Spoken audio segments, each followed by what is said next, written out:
viņam ir tādas metodas, ka viņš prot iemācīt bērniem zīmēt. Ienāk iekšā vecāki un prasa, kur ir tas mākslinieks Antons. Jo visi Jūrmalā jau zina, ka ir tāds skolotājs Antons un kur ir tāds mākslinieks Antons, galvenais mākslinieks. Viņš prot bērniem iemācīt. Es teiktu, ka viņš ir skolotājs no Dieva, jo tā attieksme, ar kādu viņš strādā ar bērniem, tas ir, tā ir visu šo īpašību kompilācija. Tas ir tas, kas pievelk bērnus. Ka viņš māca vienu no visgrūtākajiem priekšmetiem, un tā ir zīmēšana, bet viņš arī tās atzīmes, ka viņš liek, viņš neliek tā kā viņš neuzdāvina, bet tev viņas ir soli grūti jānopelna, un man īpaši labas atzīmes nav.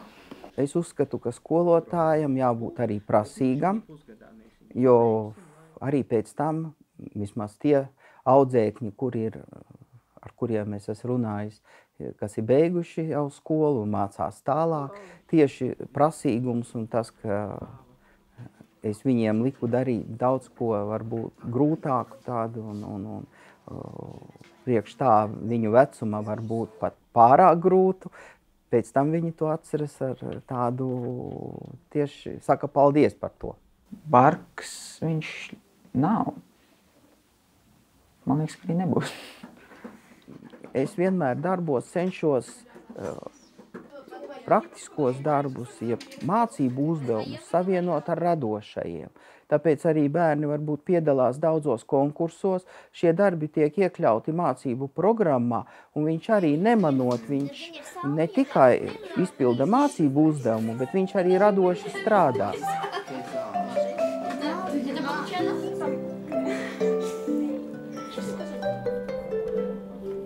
Bērni piedalās konkursos, tepat Latvijā, ārzemēs. Mūsu bērnu darbi ir bijuši Ķīnā, Japānā, Vācijā, Polijā, Čehijā, Rumānijā.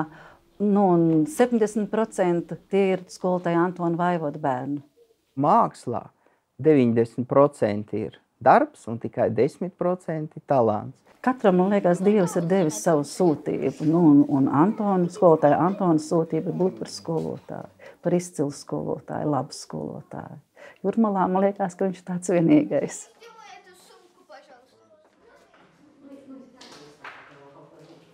Tu mums stāsti, tagad pasaka par to princesi. Tu tagad, es saprotu, tu sveši cilvēku apkārt, un tu viņš tā kā sabijusies. Bet tu mums te ir jāstāst, mums stāst, tu piedalies tajā. Tagad iznāc tā mūzikas spēle, un tu kaut kur atsevišķi. Piedalies, vai tu mūzikas stāst, kur tu esi, mans princi? Kā tad bija tā princese dziedi to savu bruņinieku gaida? Ja? Droši.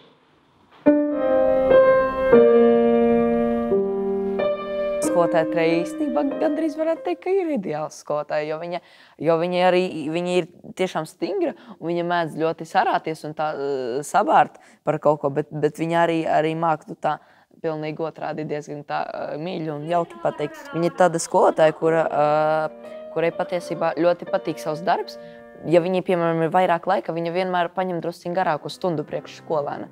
Ir tāda īpaša tradīcija, bez kā neviens koncerts nav bijis, kad viņi paņem mums un iekniebj mums plecā. Tas uzreiz tā mobilizē cilvēku. Es pat atceros, vienreiz man bija tāds maziņš puisītis, un viņš bija ļoti, ļoti bailīgs, un viņš jau tagad, un es viņam tagad arī iekniebu, viņš sāk raudāt, un es domāju, kas tagad būs, tā kā, bet viņš nospēlēja labāk kā jebkad, viņu tas izsit no kaut kādas, no tās bailīguma ārā, un aizgāja.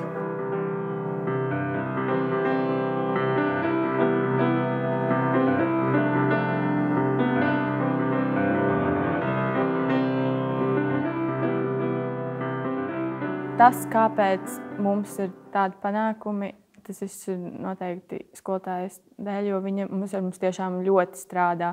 Viņa strādā arī savā brīvajā laikā, savās brīvdienās. Klavieru skolotāja, man liekas, profesija tā nav profesija tikai, tas ir dzīvesveids. Jo vispār savādāk nemaz nekādu rezultātu arī nevar būt, jo īstenībā tā ir mana dzīve. Tā ir mana dzīve. Un arī, teiksim, bērni, Dievs man deva pašai savu bērnu, bet tie ir mani bērni. Visi lieli un mazi un daudz ir pabeiguši. Es tiešām viņus, tie mani bērni, es viņus tā arī saucu, un man ir svarīgi, kas ar viņiem notiek.